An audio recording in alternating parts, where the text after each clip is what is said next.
Assalamualaikum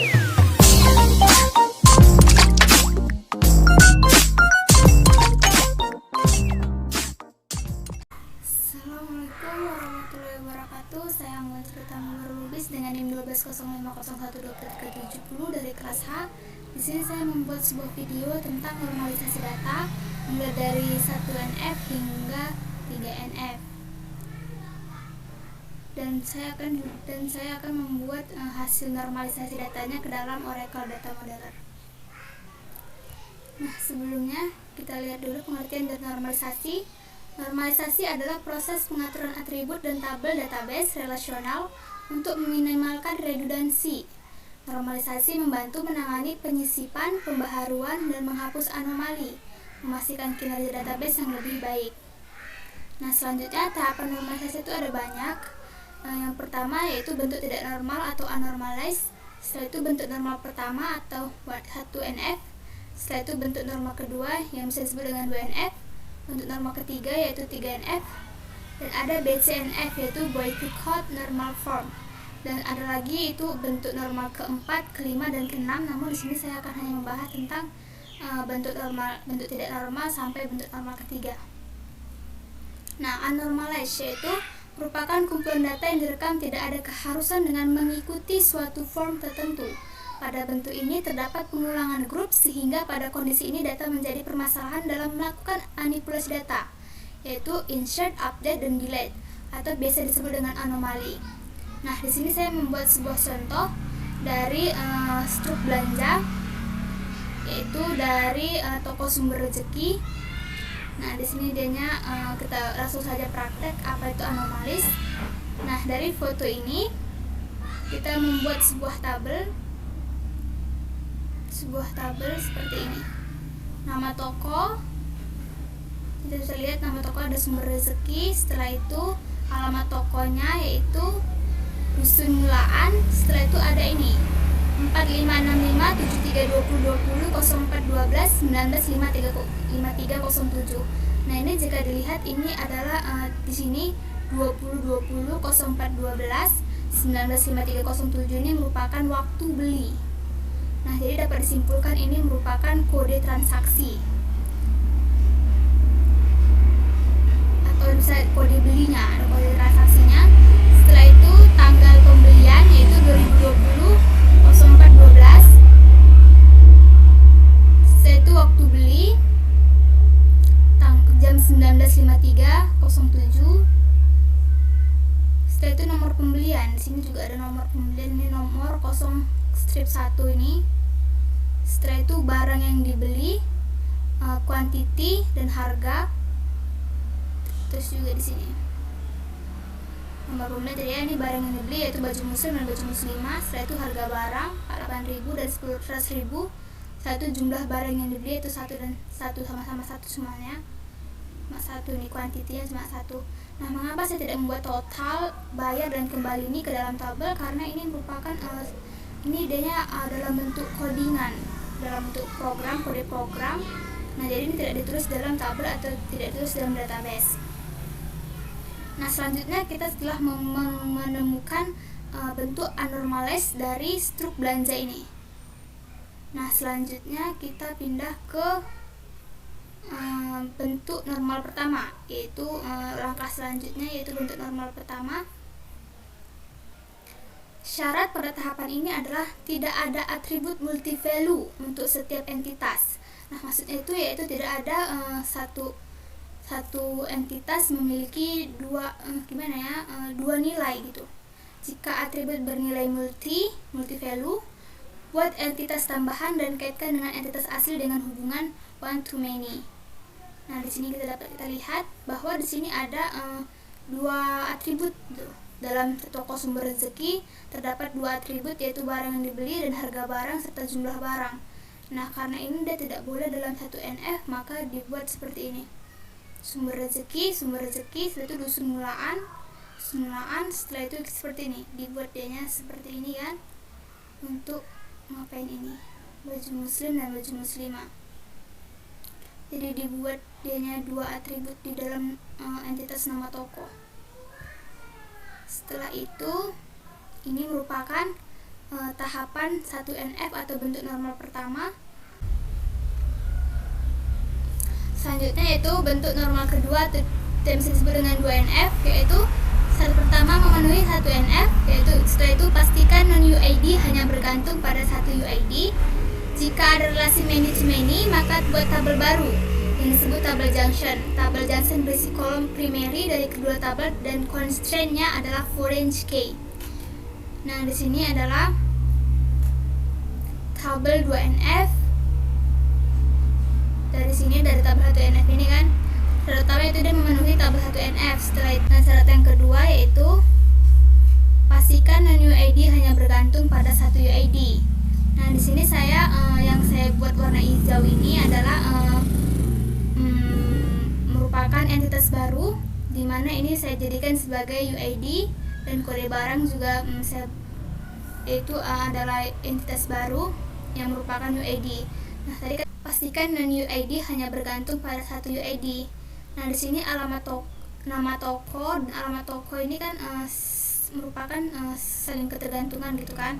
Nah, jadi saya buatkan kode baru, entitas baru, yaitu ID toko, dan sini saya buat nama ID-nya, merupakan atributnya yaitu SRDN. Setelah itu kode beli ini kan merupakan UID. Nah, ini kode beli ini memiliki atribut tanggal pembelian, waktu pembelian, dan nomor pembelian. Mereka merupakan satu kesatuan gitu. Selanjutnya yaitu kode barang, ini merupakan entitas baru yang merupakan yang ini dari barang yang dibeli, harga barang, dan jumlah barang ini. Saya buatkan UID baru untuk menaungi non-UID barang, harga barang, dan jumlah barang ini. Nah, itu maksud dari pastikan non-UID bergantung pada satu UID gitu. Ini maksudnya adalah seperti itu. Selanjutnya yaitu bentuk normalisasi ketiga, yaitu memenuhi 2NF. Setelah itu tidak ada atribut non-UID yang dapat bergantung pada atribut non-UID lainnya. Nah, di sini merupakan bentuk tahapan yang ketiga, yaitu 3NF. Ini jadi salinan dari yang toko, transaksi, dan barang ini merupakan salinan dari 2NF ini. Nah, ini merupakan pengertian tadi, yaitu pengertian dari tidak ada atribut non-UID yang dapat bergantung pada atribut non-UID lainnya. Jadi di sini saya buat tabel baru, yaitu transaksi barang, kode belinya, setelah itu kode barang yang dibeli, harga barang, dan jumlah barang. Nah, sini ada kode beli. Nah, jadi jika dia menuliskan kode beli ini, maka akan langsung terbaca tanggal pembelian, waktu pembelian, dan nomor pembelian gitu. Setelah itu kode barangnya, jika ada tertulis B01, maka akan tertulis akan tahu bahwa itu adalah barang, yaitu barangnya adalah baju muslim gitu, dan harganya ini. Setelah itu jumlah barangnya ini. Nah, selanjutnya hasil dari proses normalisasi tadi itu kan, proses terakhir itu ada 3NF kan. Ini merupakan hasil dari normalisasi data dari struk belanja dari toko sumber rezeki ini. Nah, selanjutnya kita akan membuat bentuk hasil dari normalisasinya ke dalam Oracle Data Model. Ini tadi merupakan hasil dari normalisasi yang telah kita buat dari struk belanja dari toko sumber rezeki ini. Maka setelah itu kita buat new entity.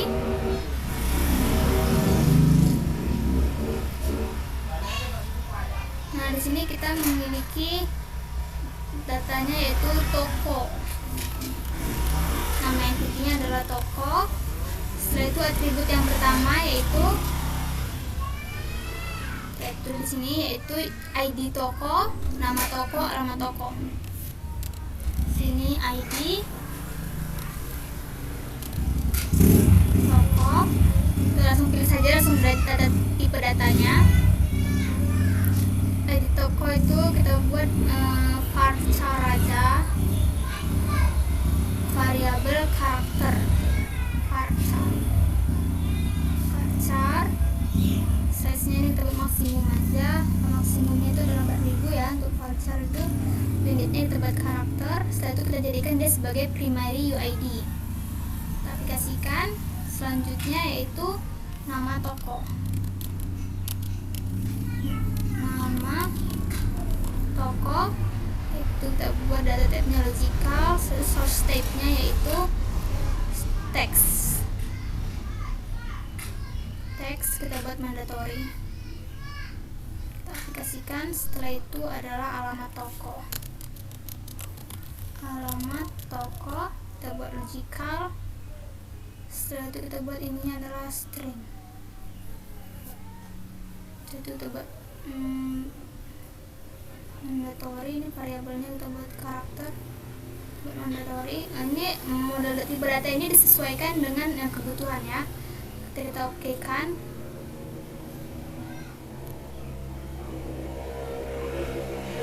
Selanjutnya kita buat entity baru lagi untuk tabel transaksi, yaitu atributnya adalah kode beli, tanggal pembelian, waktu pembelian, nomor pembelian. Ini adalah transaksi. Oke, atributnya adalah kode beli, data type-nya logical. Setelah itu ini kita buat varchar. Ini 4000, maksimalnya yaitu 4000. Setelah itu ini karakter, jadikan dia sebagai primary UID. Ini tadi merupakan setelah itu ini kita apa tadi, tanggal ya, tanggal pembelian logical. Setelah itu ini kita buat date ini sebagai mandatory. Kasihkan. Setelah itu waktu ya, waktu pembelian logical. Setelah itu angka ininya adalah date time, ini sebagai mandatory. Aplikasikan. Setelah itu nomor pembelian,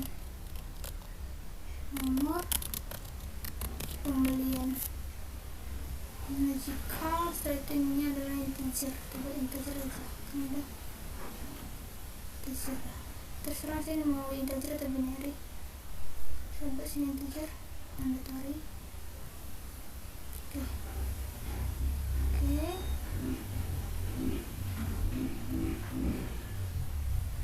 Nah, selanjutnya kita buat entity baru untuk tabel barang.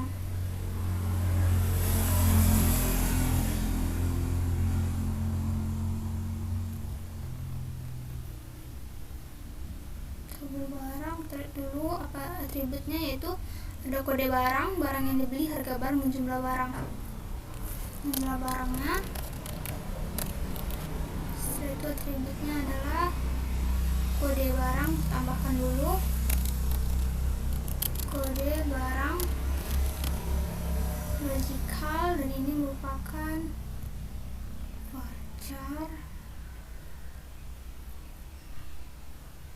4000. Terserah sih, sesuai kebutuhan aja. Jadikan dia sebagai primary UID. Setelah itu nama barang logical, ini dia string ya, teks saja lah, string aja, maksimal ya bersyarat. Itu mandatory. Setelah itu harga ya, harga barang logical. Terus itu di sini nah di harga di sini ada tipe datanya itu money. Mana ya, ini money, mungkin money ya, sectionnya itu sampai 38, skalanya negatif berapa, 27. Kita buat maksimalnya aja, mandatory. Setelah itu ada jumlah atau quantity ya, jumlah barang yang dibeli sebenarnya, yang dibeli,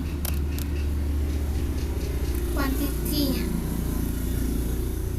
Ini adalah integer aja kali ya, integer mandatory verification baru diokekan ya. Nah, ini merupakan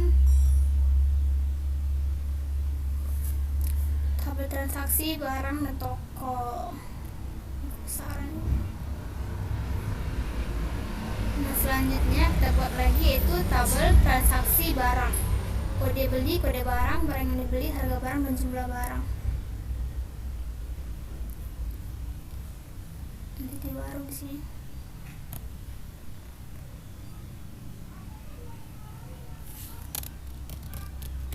Transaksi barang. Atributnya yaitu kode beli tadi ya, kode beli, physical, dan kenal ini voucher ya. Ini 4.000. Ini karakter dijadikan sebagai primary ID ya. Tambah kode barang, salah. Kode barang itu sebagai logical. Setelah itu ini ada departure juga. 4.000. Ini adalah karakter. Ini juga merupakan primary ID. Selanjutnya ada nama barang, sikol, dari ini adalah string. Oke, maksimal karakter sebagai mandatory. Setelah itu harga tadi, harga barang, physical, ini adalah money.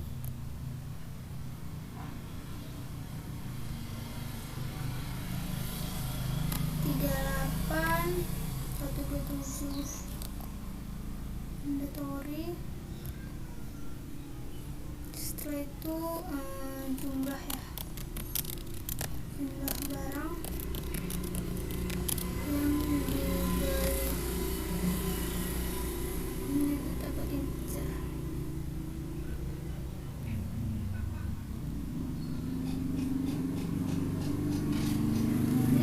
Aplikasikan OK. Nah, setelah kita buat tabel-tabel ini, kita buat relasi antar tabelnya. Oke, dari ID toko ini kita buat relasi one to many. Ini dari toko ke transaksi. Relasi 1 kita buat ini benar, oke kan? Nah, ini dibaca setiap toko boleh melakukan banyak transaksi, dan banyak transaksi hanya dapat dilakukan oleh satu toko. Nah, selanjutnya kita buat relasi selanjutnya untuk toko ke barang. Untuk toko ke barang sama juga relasi tetap seperti itu. Setiap toko boleh menjual banyak barang, dan banyak barang ini hanya dapat dibeli di satu toko ini. Memang sih banyak toko-toko lain, tapi yang kita buat contohnya ini kan. Jadi misalnya setiap toko itu kan memiliki barang yang unik gitu, harganya juga beda-beda gitu kan. Jadi maksudnya itu banyak barang yang ada di sini, setiap banyak barang boleh ya, hanya dapat dibeli di satu toko ini. Kenapa saya bilang satu toko, banyak barang dapat di satu toko? Karena kan setiap toko itu memiliki kode barang yang beda-beda gitu. Jadi kayak itu cara bacanya. Setiap toko boleh menjual banyak barang.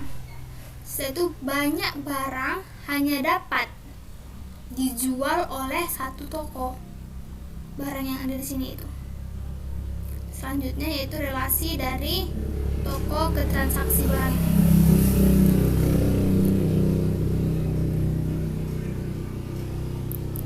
Cara bacanya seperti ini. Satu toko boleh melakukan banyak transaksi, namun banyak transaksi hanya dapat dilakukan oleh satu toko. Jadi toko ini boleh melakukan banyak transaksi, lebih dari satu, namun setiap transaksi atau lebih dari satu transaksi itu hanya dapat dilakukan oleh satu toko saja itu. Nah, ini merupakan bentuk relasi dari hasil normalisasi data tadi. Berikut penjelasan saya tentang normalisasi data dan mengaplikasikan hasil normalisasinya ke dalam Oracle Data Modeler. Lebih dan kurangnya saya mohon maaf. Saya akhiri. Assalamualaikum warahmatullahi wabarakatuh.